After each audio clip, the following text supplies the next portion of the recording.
Hard to believe, but it's already week 8 of the high school football season. Welcome into the final drive. I'm Zach Hanley alongside Andrew Banstra. And Zach, with just 2 games left in the regular season, a couple conference titles were essentially on the line tonight. And look no further than the SWAL, of course.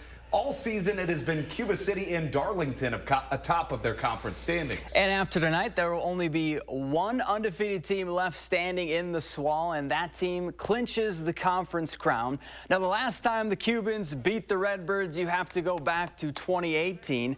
No score in the second in this one. Cuba City on the move. Tyson Richard puts a dime on Henry Cruiser, and he reaches over the pylon for the score. Cubans go up 7-0. Redbirds, though, would answer back. Callum Chris does what he does, rumbling in for the score. Darlington would miss the 2-point conversion, and Cuba City knocks off Darlington.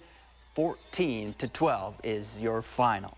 Now, usually this game is played during the first week of the season, but we had to wait a bit for Waunakee-DeForest rivalry. Hey, that's exactly right. It's 2 schools that, simply put, don't like each other. The Warriors have bragging rights, and they've had them for quite some time. Last time DeForest won in this series, 2019, and that game was played in October. Waunakee already up 7-0 and looking for more. Vance Johnson, he drops one in Caden McKenzie's breadbasket, and just like that, it is 14-zip Warriors, and they were far from done. Later in the first, it's Johnson again, this time showing off some touch. He connects with Justin Sawicki. Waunakee led 28-0 at half. And then in the third, they go to their ground game. Sully Scadden running it in for yet another tutty. Waunakee, they go on to win it big, 35-0.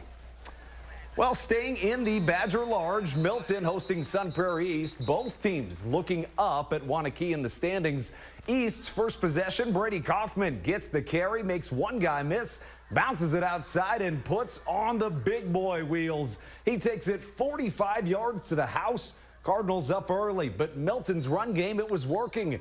Charlie Fitzke in for 6. Redhawks, they would miss the extra point, trailing by 1. A back-and-forth game. Sun Prairie East, Vinny Churchill. How about that one? Airing it out 24 yards into the end zone. And Jacob McLaughlin with his best Randy Moss impression as he leaps over the defender. 4-6. As we get our final score, it's not quite in yet. I believe Milton wins this one. In the Badger Small, it has been all Mount Horeb Barneveld, and they just keep seeming to get better and better as the season goes on. In their last 4 games, Andrew, they've outscored their opponents 194-95-41.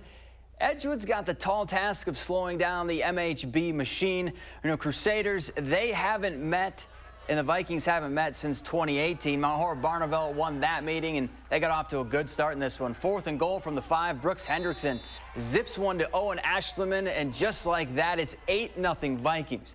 Now, same score just before halftime. Hendrickson looking to add to it, but Jack Halloran executes the tip drill to perfection, and it was a 1-score game at the break. Now, after 3 quarters and 21 accepted penalties, MHB gets on the board again. Hendrickson fakes everyone out and hits Zach McGuire, great first name there, and he's gone. Mount Horeb Barneveld wins it. 16-0 is your final. Well, staying in the Badger Small, Stoughton knocks off Sauk Prairie 34-0, and Beaver Dam playing in a new conference this year, still rolling. They beat Kewaskum in East Central play 35-0. Well, Monroe has been the cream of the crop in the Rock Valley for quite a while. The Cheesemakers have won 3 straight conference titles. And actually haven't lost a conference game since 2019. Evansville looking to snap that streak and force a tie at the top of the Rock Valley. Now, Monroe trailed 6-0 at the half, but coach must have said something in the locker room. I woke up feeling the cheesiest, coach. Cheese. Andrew wrote this, not me. Cheesemakers down a touchdown, but we're tied up. But, you know, they weren't done. Next possession, and Evansville's Matthew Wickersham buying some time, looking for something, and he coughs it up. Peyton Herbst forces the fumble. Nathan secures it, and they turn it into points. This time, Monroe gives it to their other senior, Jacob Flom. He rolls into the end zone. Monroe gets the win. 19-13 is your final. Now, through 5 weeks in conference play, nobody's really been able to touch Johnson Creek. They've won every game by at least 11 points. And Parkview Albany looking to play spoiler and knock off the top dog in the Trailways. Vikings off to their best start to their season since 2020, but the Blue Jays are ranked 7th in Division 7 for a reason. We start off in Johnson Creek, already rolling, leading 6-0, looking for more. Tanner Herman, he finds Luke Hartz for a long touchdown, and Albany, they would squeeze their one touchdown of the game in between, but man, I'll tell you what, those Blue Jays, they are flying this season. Owen Blakey, a big part of that. He runs it in for one of his touchdowns. And how about Johnson Creek winning it 52-6, the final? And don't go anywhere. Still the